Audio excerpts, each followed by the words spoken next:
Halo semuanya, balik lagi bersama saya Rangga Dwi Wicaksono dari Universitas 17 Agustus 1945 Jakarta, Prodi Ilmu Komunikasi kelas sore.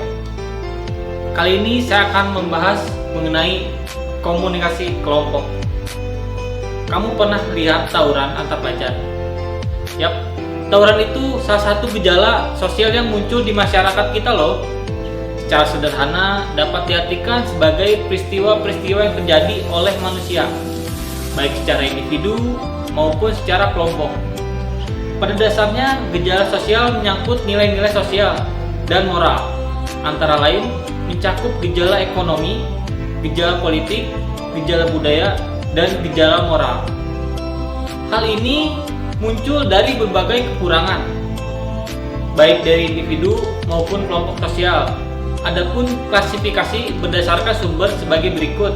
Yang pertama, problem ekonomis, contohnya kemiskinan dan pengangguran. Dan yang kedua, problem politik, contoh praktek korupsi. Dan yang ketiga, problem kebudayaan, contoh perceraian, kejahatan, kenakalan remaja, konflik rasial, dan keagamaan. Karakteristik sangat kompleks, dikatakan sebagai kompleks karena di dalamnya terdapat hubungan antar manusia yang dipengaruhi oleh berbagai faktor, yaitu ekonomi sosial, budaya, psikologis, politik, dan agama. Beraneka ragam. Beberapa gejala tidak bisa dianggap sebagai satu gejala karena masing-masingnya memiliki sifat dan karakteristik yang berbeda. Misalnya, gejala ekonomi tidak dapat disamakan dengan gejala agama ataupun politik, meskipun ada hubungan di antara berbagai gejala itu. Tidak bersifat universal.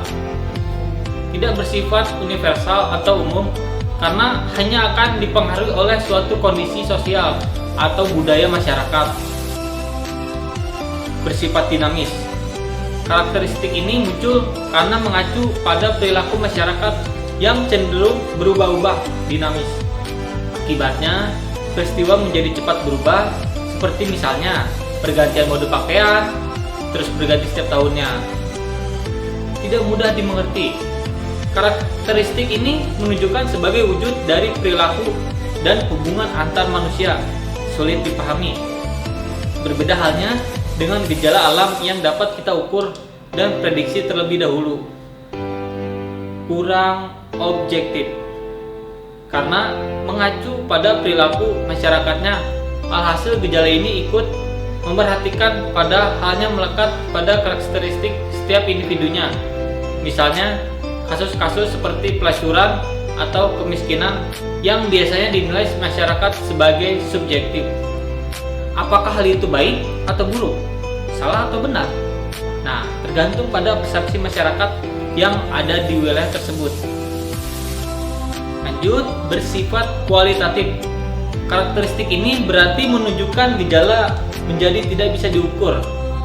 Kuantitatif tetapi harus dilihat dan dianalisis secara mendalam.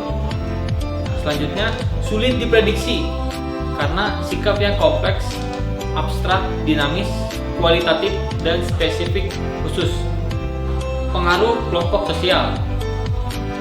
Yang pertama, konformitas, conformity.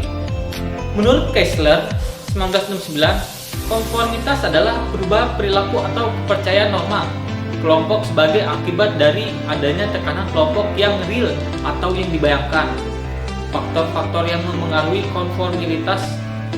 Apa benar seseorang dapat memengaruhi orang lain bersepakat dengan mempertimbangkan beberapa persyaratan? Bisa saja, namun konformitas tentu tidak sesederhana yang diduga orang, seperti paradigma utama yang dibahas dalam beberapa buku. Konformitas adalah produk interaksi antara faktor-faktor situasional dan faktor-faktor personal.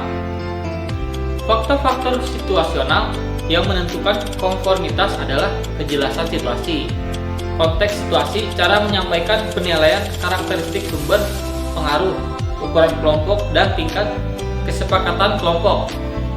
Konteks situasi juga memengaruhi konformitas.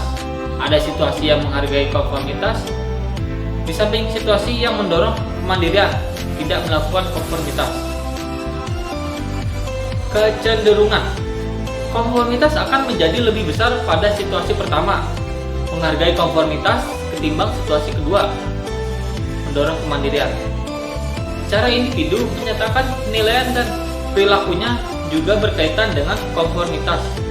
Umumnya, bila individu harus menyatakan responnya secara terbuka, ia diminta mengungkapkan secara rahasia.